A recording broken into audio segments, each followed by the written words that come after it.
Hey, this is Chuck, and you are listening to Fans with Bands, the podcast where we talk to the fans and the bands they dig about life, music, and whatever the hell else we want to talk about.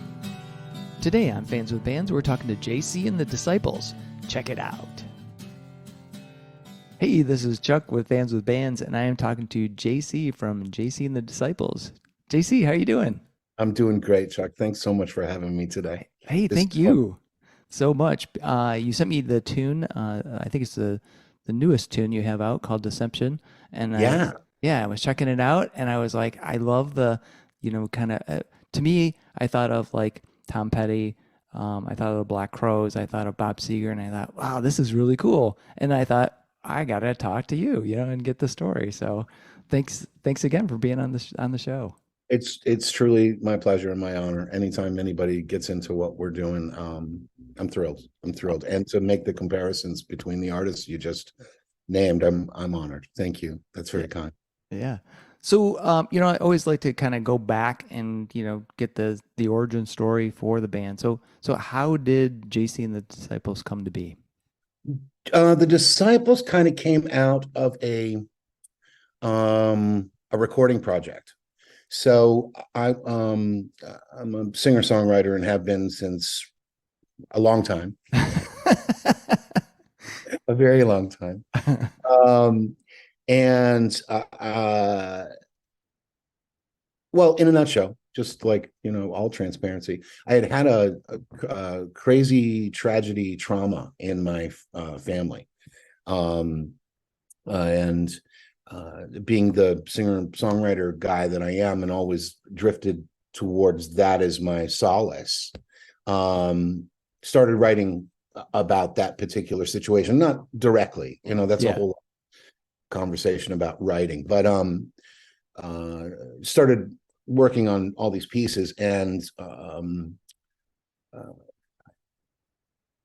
I'm trying to think of the yeah, okay. So the next thing that happened was during that process of writing, this was 2014 when the crazy went down. Around 2015, 16, I was just, it was just flowing out because Yeah.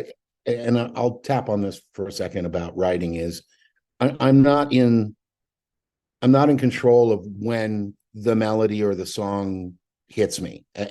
And I'm sure a lot of people that's being songwriters or creatives, or they tend to get hit with a moment of uh, the Yeah. divine touch of like you get in the moment, and you got to write it down, right? So I'm just stuff's just kind of pouring out of me at that particular point in time.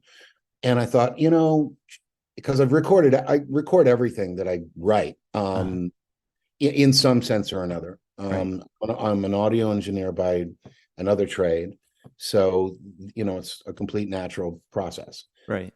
Oh well, so I'm doing these demos, and I'm hanging out with good mates of mine who are music peers, Jimmy Sparks and Jim McGarrian, who were the bass player and drummer, friends that I'd been working with prior to the crazy, Right. doing little projects here and there.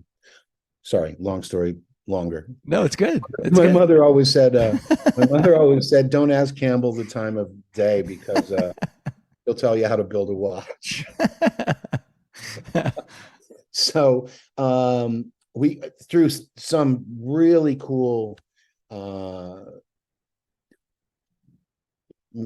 uh, stroke of luck. Yeah. I ended up, I visited J.L. Hudson's daughter's house, which was right on the water on in Grosse Pointe. Yeah. And I'll try to make this quicker. the the gentleman who showed me the house was in charge of this estate, Okay. where this original house had come, and then it had become Mr. Ed Froelich, who was pretty much a real estate developer through the 50s and 60s and 70s. Okay. And well, blah, blah, blah, long story longer. Went through the DIA, and then it came back to the estate because the DIA couldn't afford it anymore. And he said, "Hey, you want to come check out this house?" And I was like, "Absolutely, let's go check out this house." And it's Yeah. this fabulous, like, mansion, like from the real time, right? Wow. Wow. And I'm walking through the house, and I'm really, audio tuned, right? I'm walking through the house, and I can't believe the house is empty, but I can't believe how good the rooms sound. So, Like, so I'm like, wow. There's all this natural reverb and delay going on, and he's like, what the hell? yeah. What is this And guy doing? I love old architecture and cool stuff like that. So I managed to get to, so that's why he even thought of me initially. So Uh-huh. he's, what are you doing? And I'm like, God, it sounds amazing. Like every room in here Yeah. sounds like it's like tuned, you know? And he's like, because you would hit a note and it would just sing and hold that note, like without any kind of, the reflections were all true. Yeah. Yeah. And I think it was probably just luck that worked out in the way that they designed the original house, but whatever, blah, blah, blah. I'm like, God, I'd love to record here. He's like, what do you mean you want to record it? I said, I'd love to record. And he goes, well, how long would it take you? And I said, I don't know, a couple days. Like, you're Yeah. crazy. Right? Like, no way would you let me do that. Yeah. And he did. He's like, Really? go ahead. He goes, the house is going to go up for sale. We got to clean up the stuff. And as long as you're not like, swinging out the Tearing it apart, windows, right? yeah, you absolutely give it a try. Yeah. So I rolled all my recording gear into the house, called up Jimmy, who was a bass player and bass player and drummer, and said, look, this is going to sound nuts, but we want to come over and we're going to Yeah. record in this space. And they're like, sure, why not? So we did. And we ended up cutting over like the course of 3 days. I think, well, we cut the record. So there were Wow. 12 songs, and they just kept coming. And I was like, and I kept saying, you want to do another one? And they were like, sure, how's this go? So, Wow. so we and just hung out in this house for a few days and recorded all these things. And the playbacks were sounding so cool. We were all jazzed by it. I was like, Yeah. maybe we should actually put this out, and they were in agreement. And, fast forward a year, Uh-huh. because it took, now the funny thing was after the 4 days, the gentleman who was so kind to let me use the space said, well, what do you do now? And I said, well, now I do overdubs and vocals, and I hadn't even written all the lyric for these pieces. They were just, Just the you know, music. they were the music. I had the arrangements were all there, but I didn't know what I was Yeah. actually saying, except in some sections, right?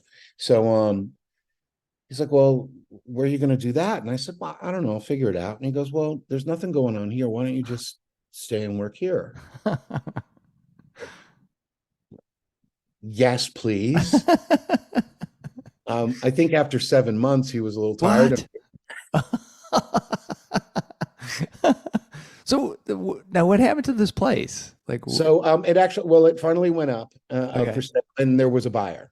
oh, And that's when I got the call of like, yeah. time to go, man. And it was totally cool. I mean, I wasn't there like 24/7. I was Yeah. in my life and all that stuff, but all my gear was in one spot. All the recording gear was there. All the amps were there. All the guitars were there. It was just a Yeah. matter of, oh, hey, I've got a few hours, and I'll go bop over to the house, which was at the time was literally 5 minutes away from where a flat that I was renting. Uh-huh. And went there and just would record 3-4 hours and put it down and walk away and come back a day or two later and do the whole process again. And I was really allowed the time to create. And once we actually finished it, I was like, yeah, we're putting this out. So that was the first Disciples record. It was called Hammered. Hammered, yeah. Okay. And a concept record. Obviously, it was all written during the being able to process and deal with the stuff that was going on emotionally as well as musically. I mean, it Yeah. was really fun to discover that the pathways of where the song was going to take you, and we were allowed that opportunity rather than like, and believe me, in my past it was like, okay, 3.5 minute song, 4 minute, it varies. Yeah. And just for timing and for studio costs and all that kind of stuff. So that was really lifted right off my shoulders, and I was really allowed to be a creative in the moment of creation, and I'll never be able to repay that debt in the sense of what they allowed me to do. So James Blanca, Ed Froelich, thank you for everything in that, That's awesome. in being able to because and then it was on a healing note, like for Yeah. the that we'd gone through. Yeah. Uh, it was really a really healthy thing. And honestly, if I'd not been able to, I mean, I would have done it anyway, some other way. Some way it would have gotten out Yeah, there. because that's what I do, right? Yeah. That's what we do as musicians and players and writers, and we all just find our way. Right. But to be able to have it in such a way that I always wanted to try to make a record like that Yeah. was a real gift, and to a degree of a gratitude I can't even explain, Yeah. except for the fact that it saved my bacon, mate. It really it really did. That's awesome. Because So that was the actual beginning. Then we started playing, like, hey, we made a record, we're yeah. gonna play out, and we started doing some dates, and then boom, then this magic pandemic happened. So that was like, oh man, okay, Yeah. well, that's kind of putting a little bit of a Let's put the hitch. kibosh on all Hitch, that good, yeah, good put stuff. a hitch in Yeah. my. So, you're when you were talking about the, uh, I'd listened to Hammered, after Thank you. you'd sent me that and I love that album too. It's seems a little more, there's a little more of an edge to it. But now knowing this story is important because then I can go back and kind of listen to it because it sounds great. I mean, Thank you. it's recorded, the mix is great. How it sounds is really good. Not just the music itself, but the sound of it. And knowing that story I think it's important. Because then you can go back and go, oh wow, this is, you can almost envision. You can see you guys, in that, this room in this big mansion, and kind of visualize that whole process. So Right, and I'm a big fan of that era of rock and roll, yeah, clearly, because yeah, everything I do is I'm influenced by that kind of stuff, right? yeah, So, and I always saw them, recording in organic places, yeah, and being an audio guy, I'm always attuned to that. I walk into a room, I know, like, I can feel the sound pressure level. It's just one of those things. yeah. I'm an idiot in most things, but I'm a savant when it comes to stuff like that, or so I'm told. So uh, I always wanted to make a record with a real natural environment, with real natural sounds, and not just as we do. If Yeah. and you've made recordings, you've made Yep. records. I'm talking about. You go into a studio and the studio may sound good, but it tends to all be a science experiment at some times because you're adding all of these artificial elements to it. Yeah. Yeah. Though they sound beautiful and they're great, Yeah. still, to me, being like some joker purist, I'm like, and we're all trying to recreate these kind of sounds. Why do we have to do it in a box? Why can't we capture it for Yeah. real? So, I did the drum kit with like 3 mics, right? Unhammered. It was just in the whole Glyn Johns thing, Yeah. right? 2 overheads and a kick drum. And actually, that's a lie. I used a 4th mic on the snare drum, but I didn't use too much of that. That was just kind of to make Make sure it pops. a little bit more snap out of the sound of the snare, which Jimmy's drums sound amazing. So I wanted to capture like that sound again, going back to the like records like Deep Purple or Zeppelin, right? They Yeah. recorded in houses that sounded really cool. Yeah.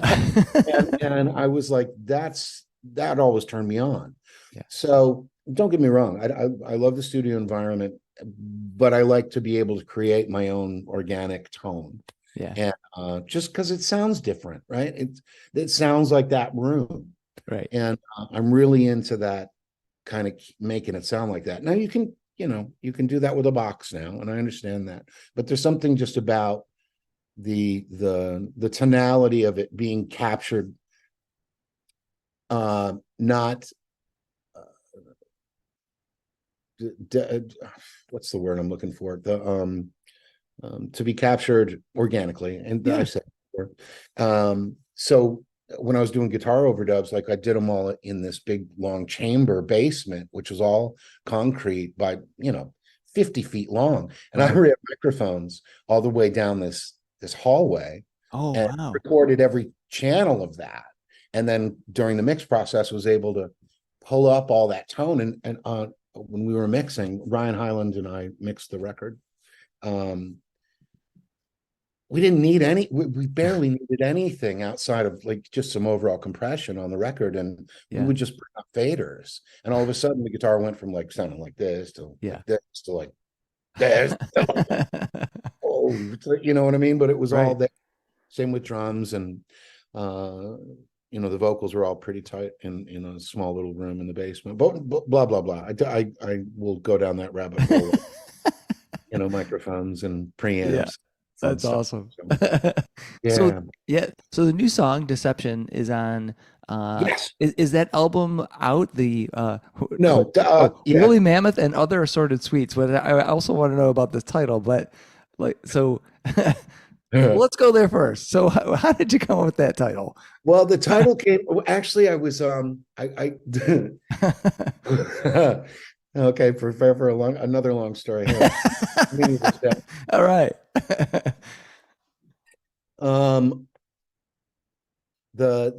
My oldest friend in the world and I, who I've known since I was 15. Nice. We're really tight, really close. Yeah. And throughout this period of COVID and all the craziness and whatever, I started to identify as a woolly mammoth because I'm old and I'm furry and I'm almost extinct. And it was kind of a gag, right? It was a joke. So when we started recording this next round of songs, because after we finished Hammered, and we tried to support it as well as we could in the realm that it was, but really it was a recording project to see what the next thing is, and it's just really about the creative process and wanting to work with other people that might be like-minded and want to join in on that. And they did that on Hammered too. Like I had Johnny Evans played on it, Jimmy Drosbar. I mean, so many people came in and did a thing. Barbara Payton, she came in and sang, and blah blah blah. Just really wanted to. The Disciples is really about, to kind of backtrack a little bit. The Disciples is really about collective, right? Though it's a play on my name, obviously, but it's about just getting together with like-minded people and creating something in the moment, right? That's really kind of the overview of what the band's about. Like when we play live, it's like, here's a structure of song, but if it goes left, we'll follow. Let's go. Yeah. Let's just explore that world, because in this day and age, besides jam bands, that doesn't exist. You know what I mean? Like people it's got to be the 3.5 minute song. It's like back to the 50s kind of hit single thing. Yeah, where you stick to that formula. You always do that, and you always play it that way. We have to do it like this, and it's like, and that's fun. Don't get me wrong. Yeah. There's a couple of shorties on Woolly, but not a lot. The majority are longer pieces, like 6 and 8 minutes long. Right. I mean, but they were the moment. It was in the moment while the band is doing its thing, and it was a real creative thing. But so when we started talking about doing this next record, it was, well, let's continue to explore this, but maybe push it a little further. And the genius of digital technology is we can always edit. So let's just not worry about the recording and just explore the space, kind of like a Spinal Tap moment, right? With what was it? What do they call that? The Odyssey? When they open up for the puppets. It's kind of one of those Spinal Tap moments. But,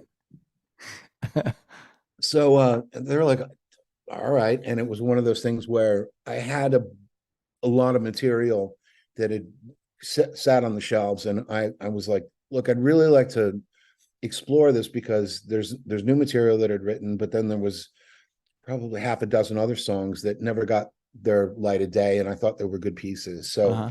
kind of laid them on them. Jimmy, again, we started with Jimmy and Jimmy, Okay.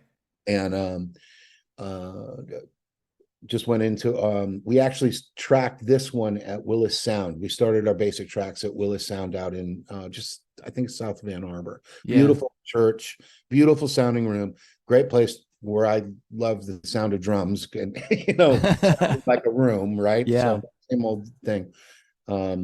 With like all the records that we'd been influenced by at that time. So it was, but a little more controlled, and it wasn't me engineering, right? So I didn't have to worry about mic placement and all that stuff. I just wanted to be the songwriter slash guitar player in this group and just see where that Yeah. without having to worry about wearing that hat.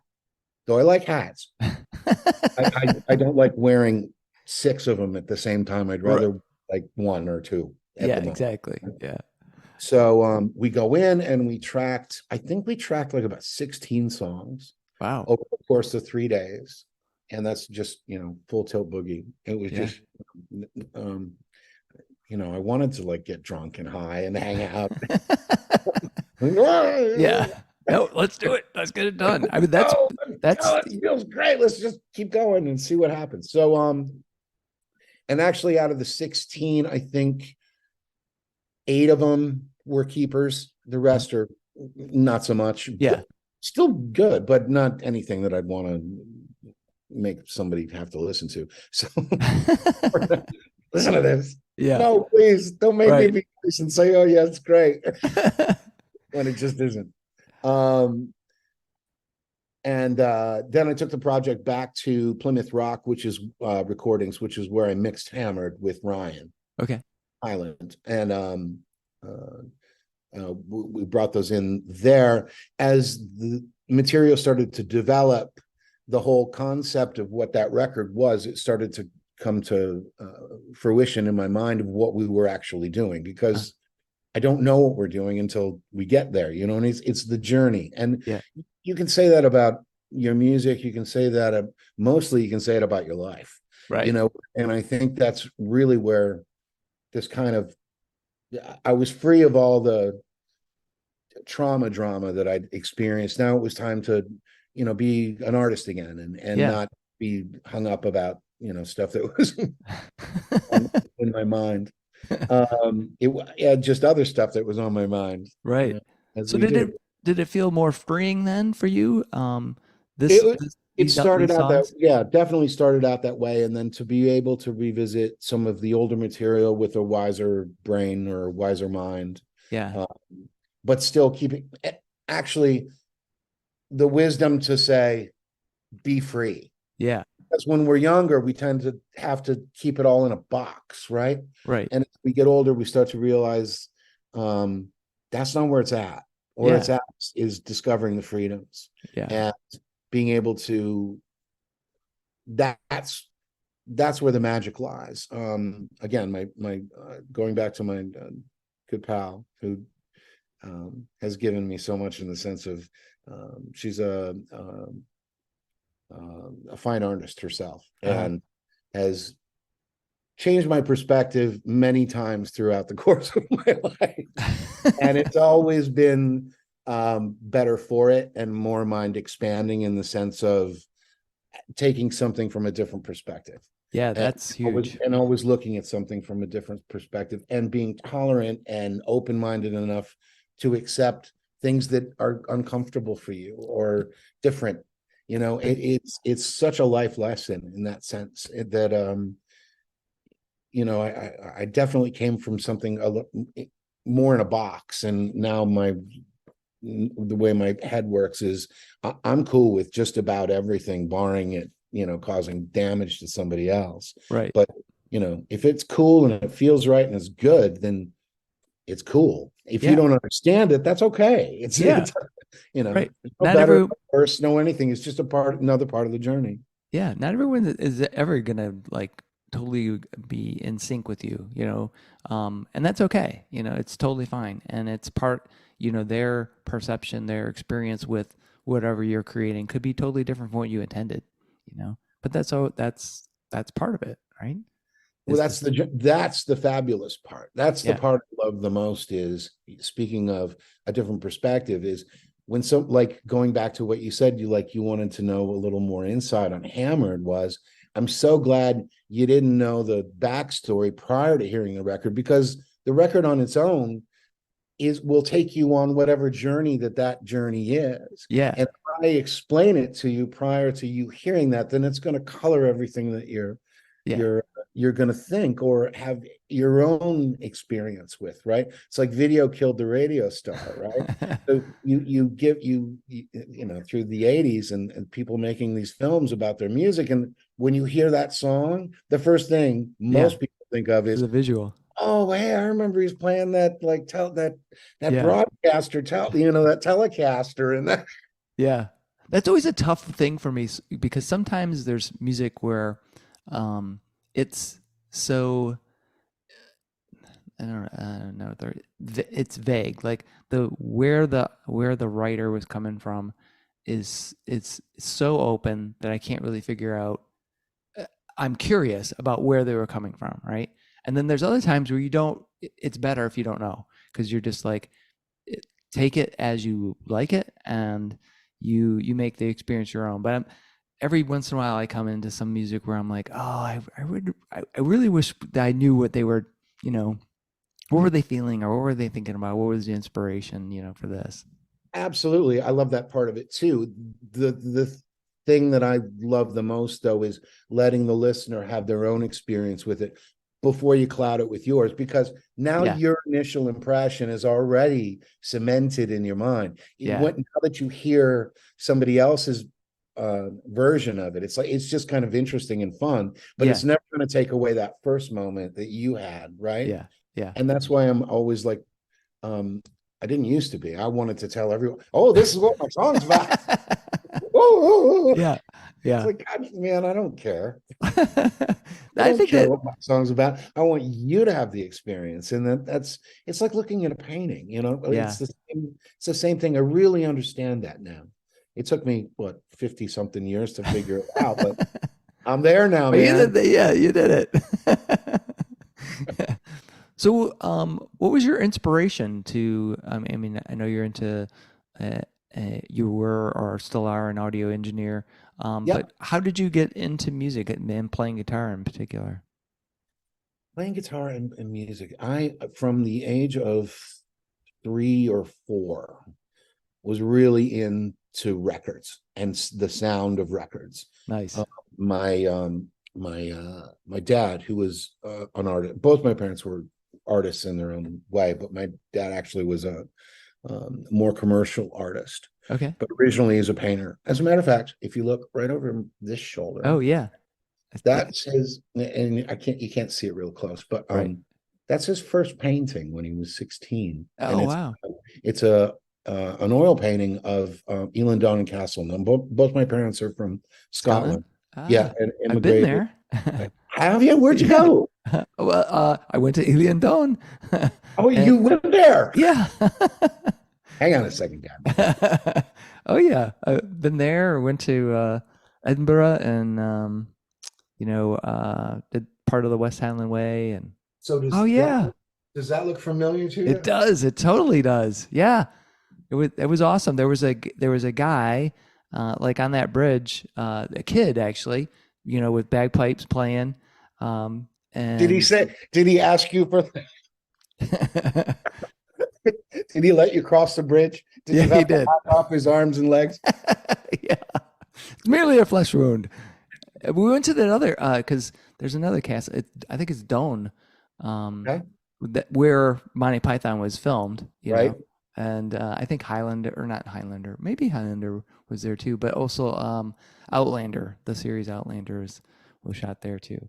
That's Um, fabulous. Good for you, mate. Good. yeah, Now, do you have heritage with Scott?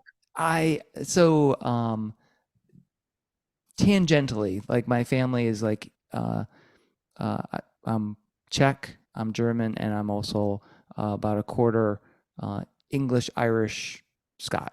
And Well, so, it's all Northern European, right? yeah, Okay, yeah, of yeah, course. Right. yeah. So we're all brothers, man. Yeah. So I actually we went to me and my wife went to Scotland. I bought a kilt, because we have a Marshall tartan.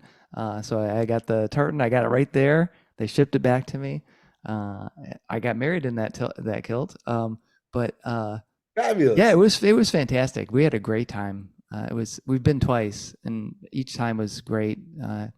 Did some hiking in the Monroes, and yeah, I love it there. Yeah, me too. And when you're back, and I don't know if obviously it might be the same for you, but when I go back there, it's like I feel grounded. Like I feel like I'm in the right time zone.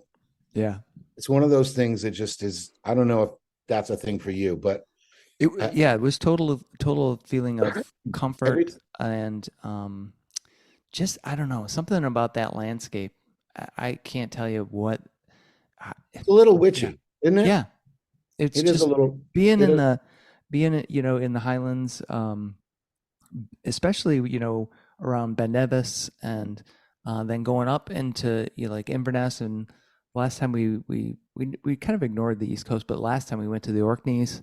That was just magical. I mean, I think everyone should go there because it's I, just I I can't so much wait. history. I haven't made it that far north.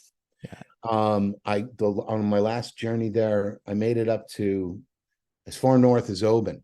Uh, Right. yeah. Didn't get much past that, but I've had some fabulous times there. As a matter of fact,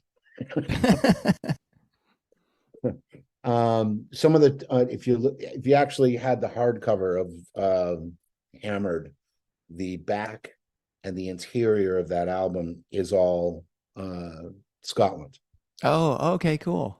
which was Awesome. part of the journey of that making that record. But Yeah. longer story. Longer story. We went back to we were talking about Woolly, but I'm so you're a Scottish brethren, mate. You're a Northern European. Not that that means anything, but there's something to be said for where your DNA is stamped Yeah. and how that harmonizes with as it trickles down. From my understanding, and or at least my perception, is that there's something about wherever you're coming from, when you make the connection with somebody who's from that same realm, Yeah. there's just a little inner tuning fork that goes like, it's like there's something about them. That's cool. So it's like we're brothers now, man. I mean, I'm brothers with everybody, but Yeah. you know what I mean? Yeah. It's really interesting to me, and to have that experience with people in general, because I love to travel. I love to meet new people and new experiences all the time, right? So So how did your absolutely. folks, influence your So how it music? came back. So my dad was traveling a bunch when when my sister and I were kids. I have an older sister, 5 years older than me. And she was a big music fan when, I mean, I was like 4, she was 8, and she Yeah. was really into cool music.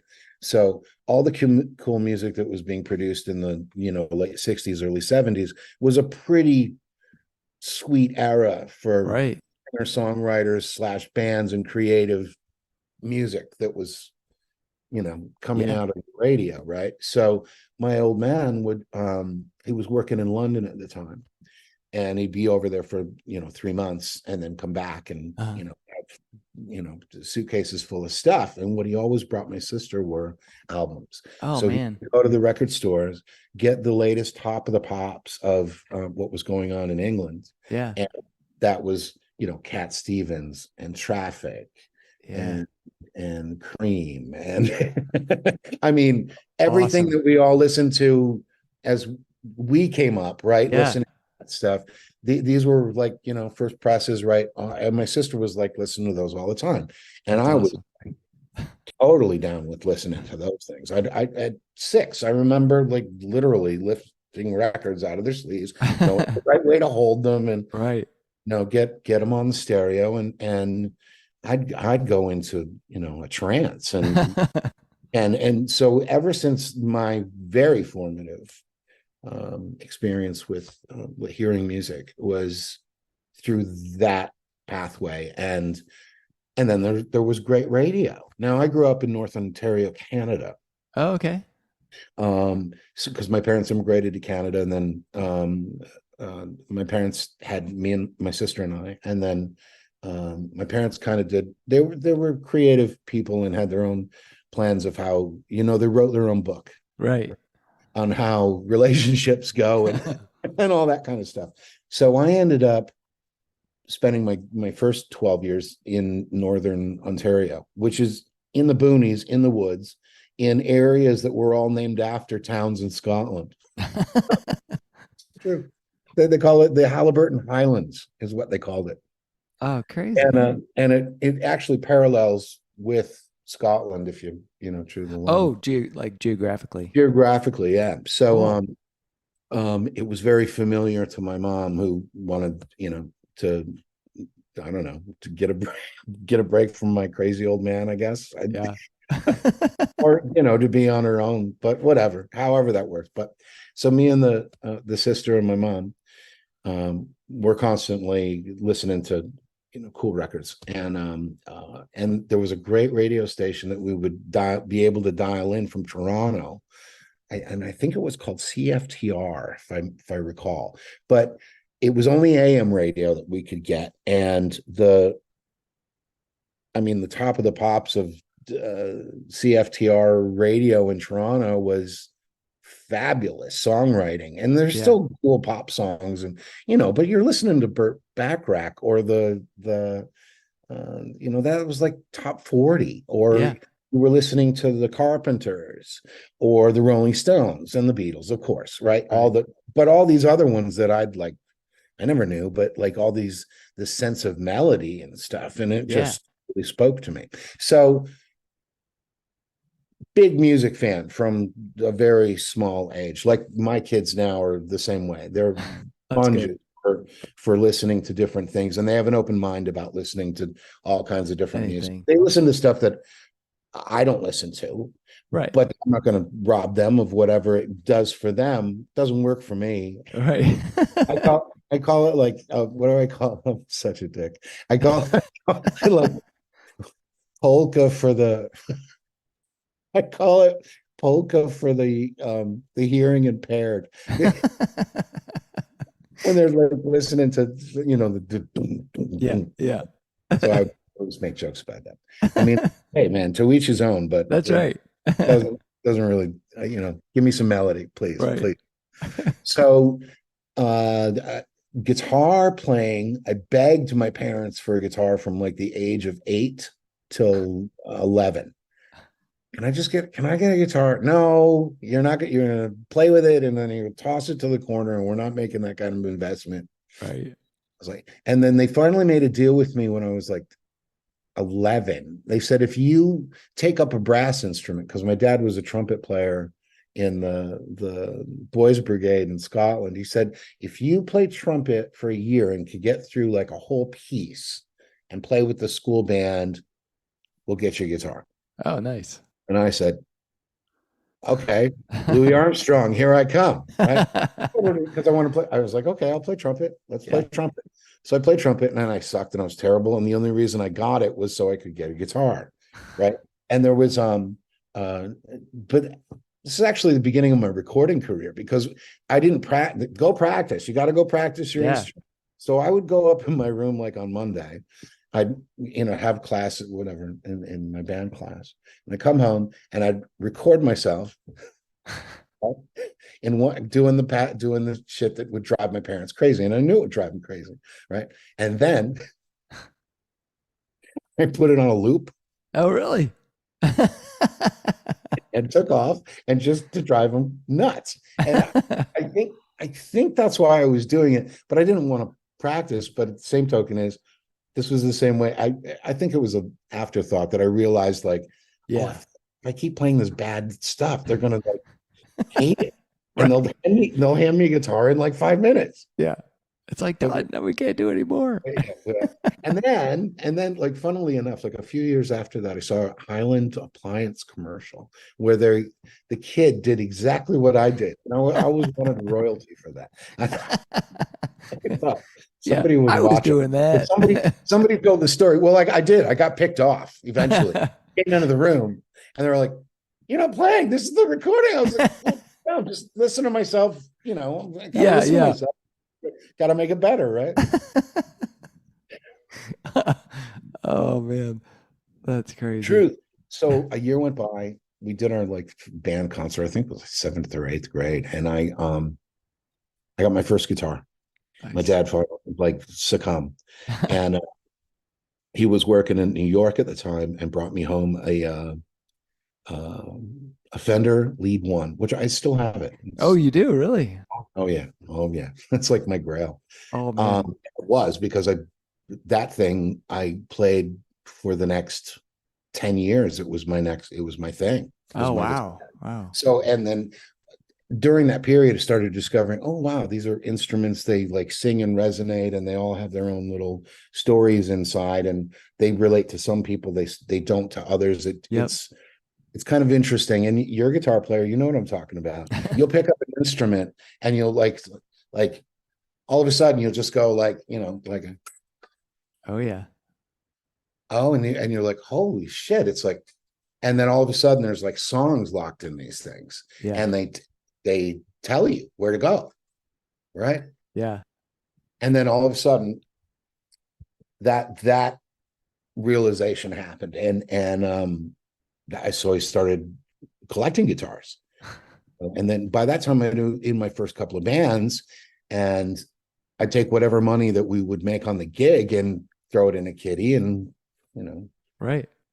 buy guitars. And luckily, I started buying the right guitars. And it was only because they spoke to me. I didn't buy them because of investment. I didn't, Yeah. it was always a connection to them.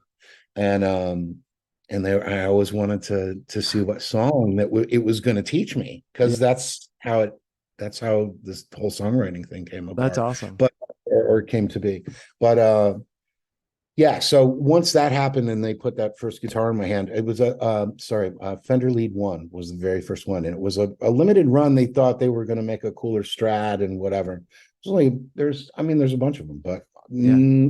I should say that they thought it was going to be a big seller, and it just wasn't. No, isn't. So now they stopped production of that, and now it's actually become rare. Now, not that I was all about that, and I still love the guitar, and I still use it. But I don't take it out of the house just in case, Yeah. And Yeah. they're all gonna go to the kids anyway. It doesn't matter, or at least pay for college. Right. That's awesome. Which is really Have one of you the things. sold any of your guitars?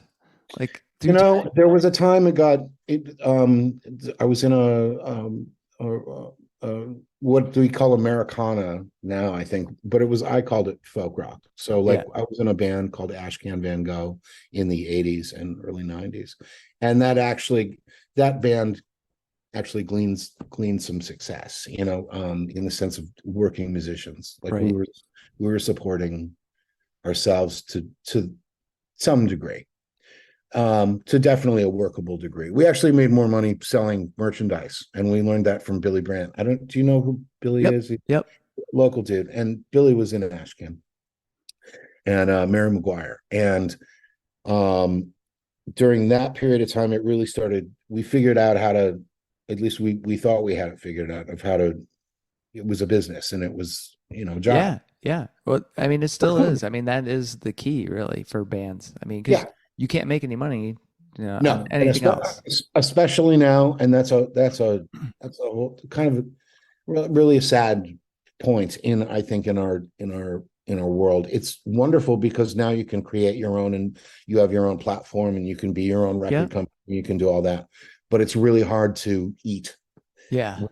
when you're trying to do that. And the majority of people that are radio used to be a great thing. It would turn us on to really fabulous music. Yeah. And now, again, this is why I'm a woolly mammoth. I know. right? Because it's like, oh well, I remember when, Yeah. Yeah. but in this the forest, in the sense of it being a creative endeavor, I think that's all kind of succumb to corporate um planning, in the sense of where they it's not about art, it's not about music, it's about money, right? Yeah. So how can I get 20 million young teenage people to buy into this? And it's got nothing, zero, to do with art. Yeah. It's a beat, it's a sound, it's a Yeah. uh, oh there Don't but don't you think don't you think that's always been there? I mean, to some degree, except I think uh, yes, they always wanted to make music, and they always wanted to make money. Excuse yeah. me, money from music. I totally, yes, always believe that. Except they actually invested in an artist at Yeah. one time, Right. in my opinion. And Yes. and I don't want to sit here and say that there's no such thing as, because there are, Yeah. but it's become so homogenized, and it's like the theory of the time now is, well, we don't want to deal with that guy, he's a problem, you know why can't I just feed in a bunch of words Yeah. and and tell the computer to make uh, uh, a controllable entity, Yeah. and I will sell it to everyone, and everybody will think it's great. And they're stamping humanity out of corporations. Sorry, corporations, Yeah. but you're stamping the humanity out of humanity. Yeah. And uh, at the end of the day, it ain't about that for human beings. We're more organic than that. We need connection, and we need spirituality. We need um, to feel like we belong in this weird little world that we live in. That's right. We're getting so far and in my opinion, and Hmm. disconnected from all of that stuff, that um that used to really fill my soul when I was a little kid, and listening to like the Beatles or Cat Stevens, like that actually moved me as a child, right? Yeah. Yeah. And there was, because it was authentic, it was coming from a real place, as opposed to um I, I don't hear a Cat Stevens this day and age, because I don't discover them, because I'm old. I don't have I'm sure there is one, but as far as what corporations have decided is what we should be hearing, Yeah.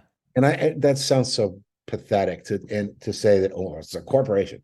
No, it's just the people who are running the show. The bean counters are not art lovers. Yeah. It's kind of that mass marketing It's like, of the well, art. we've got peanut butter, so let's make 5 million jars of it and give it to Yeah. everybody. Yeah, and if it's as bland as possible, then it's going to go to over to as many people as possible because it won't be there's not that variety. Right. But I think that's the great thing about, um, like there's good and there's bad things, and I think the good thing is that we have, if you can tap into them, you know, local musicians, they're doing great things, and sure, it's not like mega stadium or whatever, but it's really true art. It really is, and though I love showbiz, and don't get me wrong about any of that stuff, Yeah, and God bless everybody who's doing their thing and getting the billions. That's cool. That's yeah, great. I'm happy for you, but there's parts of it which you're losing the soul of what's going on.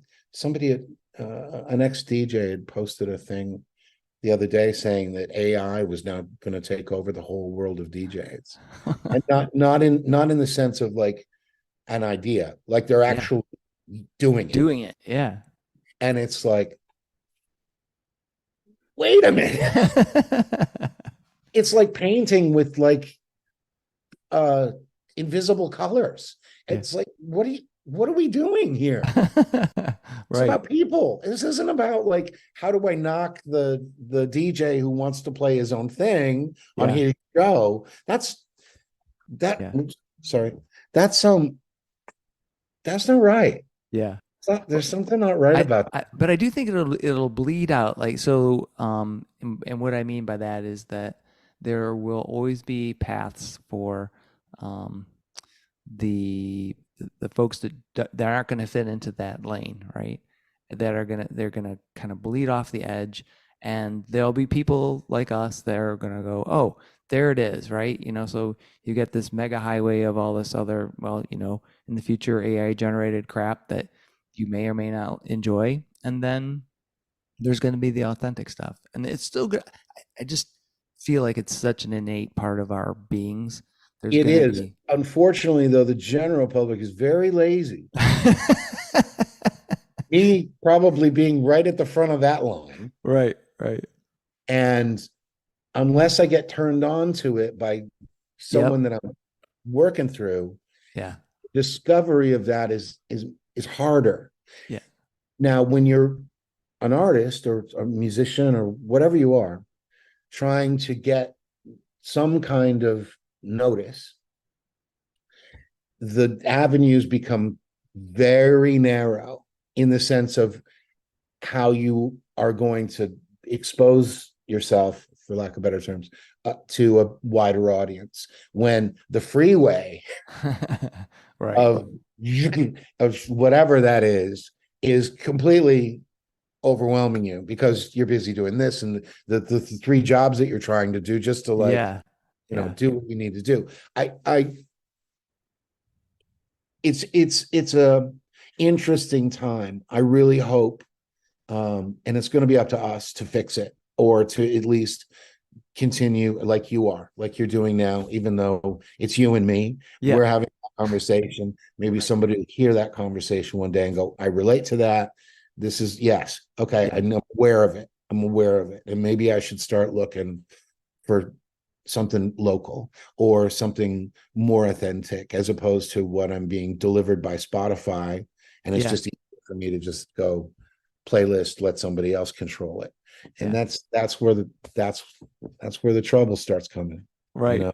Right. Yeah. Because it's really easy to get in the car and turn on Spotify or turn on Pandora and let it, like, you tell it, I'd like to listen to the Black Crows. So it's gonna spit out a bunch of stuff that sounds sort of like the Black Crows, and Right. And well, you that's said Black. great. But So I'm gonna listen to that. yeah, I'm gonna well, listen you to would your fit into I'm there. You going would in be in your there.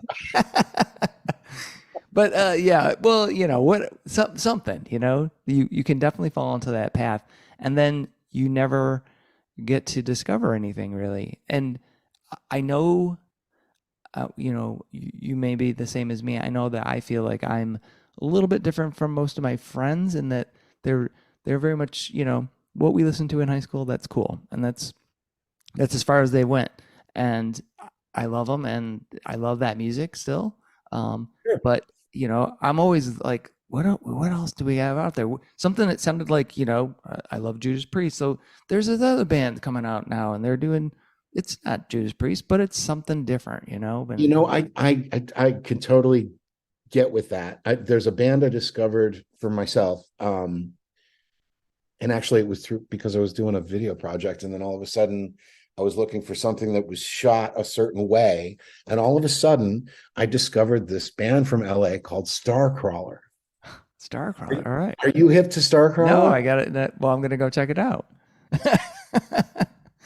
Kids, I mean kids, and they are rocking like I want to be in their band, but they won't let some old woolly mammoth geezer, The woolly mammoth won't can't the get in. woolly mammoth geezer to I am so enlightened by the future of rock and roll because there are kids out there who Yeah, know how to yeah, do it, yeah. and they don't know nothing except for the records that they listen to, and but they're creating it and it's coming right through them. Henry Cash is the guitar player in the band. Okay, He's like what, 21 now, maybe 22. nice. Arrow DeWild is the singer, and she's this like really freakishly beautiful talent Uh, that just totally rocks my world. They're super cool. They were just in Detroit opening oh, for so uh it's Starcrawler, right? Yes. Okay. Check this band out. Making a note. It is, I don't want to say the saviors of rock and roll, but definitely one of the saviors, All right, cool. in my opinion. And I'm so jazzed by the vibe because it's obviously familiar and it's stuff that I'm familiar with in the sound, but they're taking it to another place That's because cool. they're influenced, but they're doing their own thing, man. And That's it's awesome. like, yay, Yeah. So yeah, Awesome. very, very cool. I didn't mean to take you off a track from your original thing. We didn't No, even it's all good. This is but the perfect. conversation has been fabulous. I loved it. It's perfect. So I did want to kind of circle back though on the woolly mammoth. So the Deception's out. Correct. When's And the rest of that coming out? see, and that's part of this story too, is for what I've noticed is that though the Disciples have been playing this new material that we started recording back in 22. Yeah. Okay. Maybe it might have been late 21, whatever. Yeah. We'd recorded the stuff, and then between my life and my real life and day gigs and being a video producer and making movies and all that stuff, finishing this album has been challenging. Yeah. Never mind the fact that it's more expensive now that I'm not engineering it. Right. Right. Like I used to be able to just go over to the do it. house, Right. record when I wanted to.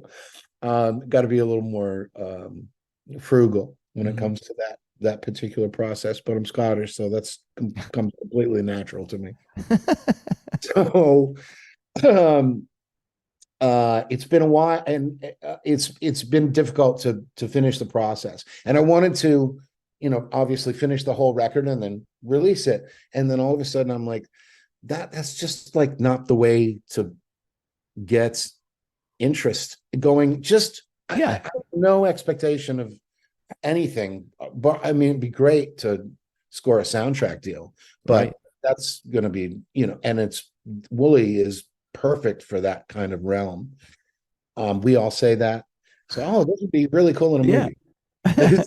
And that's hence the rest of the title, which is Other Assorted Sweets, is during the discovery process of making the record and recording the basic tracks and following the journey kind of wherever it went.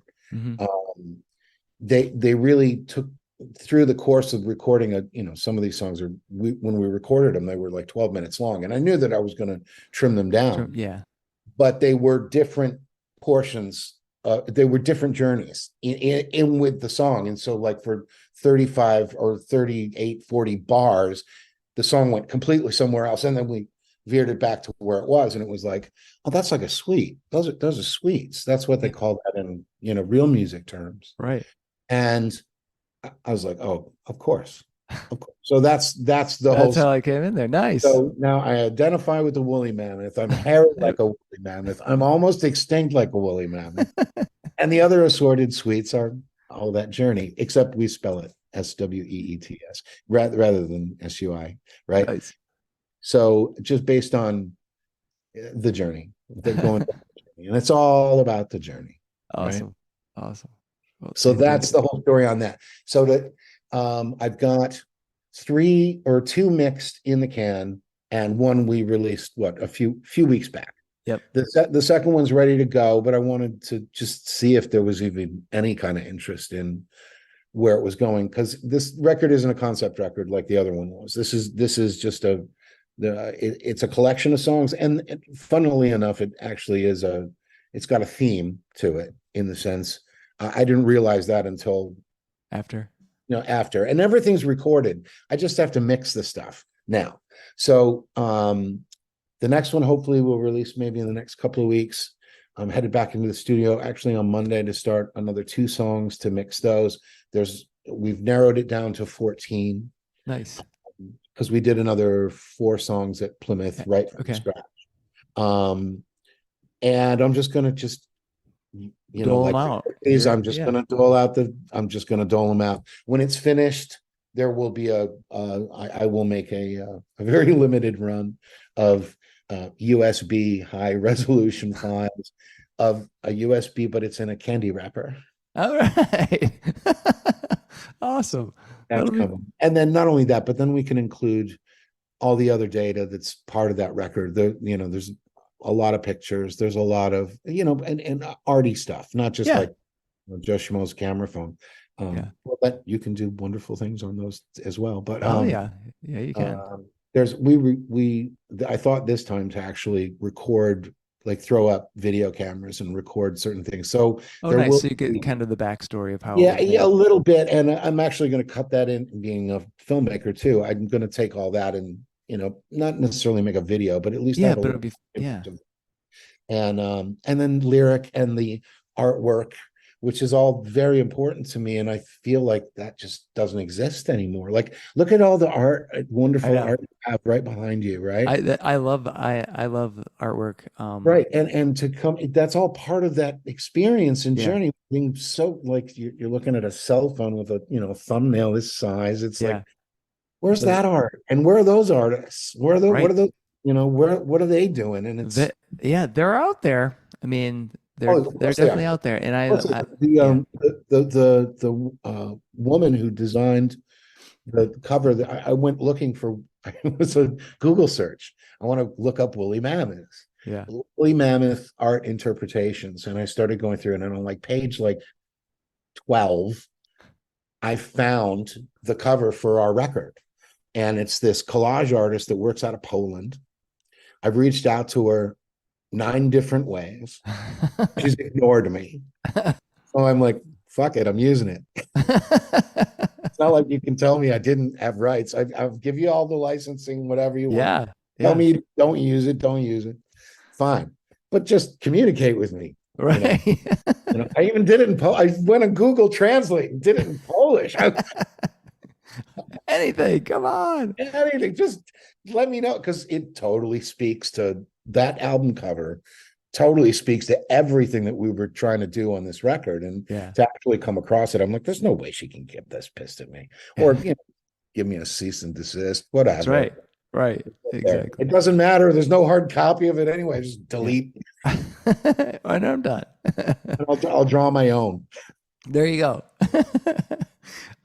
Did you see the Oh cover? yeah. Yeah, Okay. it looks cool. Yeah, Good. definitely. It's fun. Very It's cool.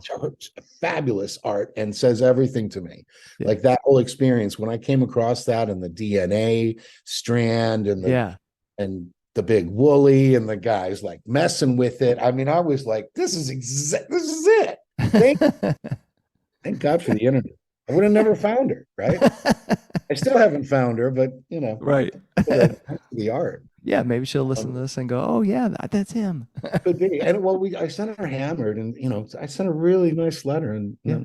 I did literally 3 different social sites, 3 different email accounts, and she must be like a pretty big cheese in some, because she gets her work published Yeah. by some pretty big magazines. But I mean, come on, you ain't that big cheese. Right. Just let me know. So Yes or just no. Come on. That's it. screw yourself. How about Yeah. that? Just like Right. Exactly. That's all you got to do. Just so you know, you got this. Whatever. It's okay. So I figure I'll take no comment as Yeah. Freedom. if I sell 1 billion copies, which will never happen, Right. then I'll probably hear from her attorney, and Yeah, then she can have the point zero zero 0.01 cent. Yeah. 03. Exactly. The 1/1,000,000th of 1 penny. She Yeah. can have that. I'll give it. Awesome. Well, JC, Yeah. thanks so much for being on Fans with Bands. I Oh, thanks for really letting me appreciate it. Thanks Oh, for letting me this is talk about fantastic. myself. I love it.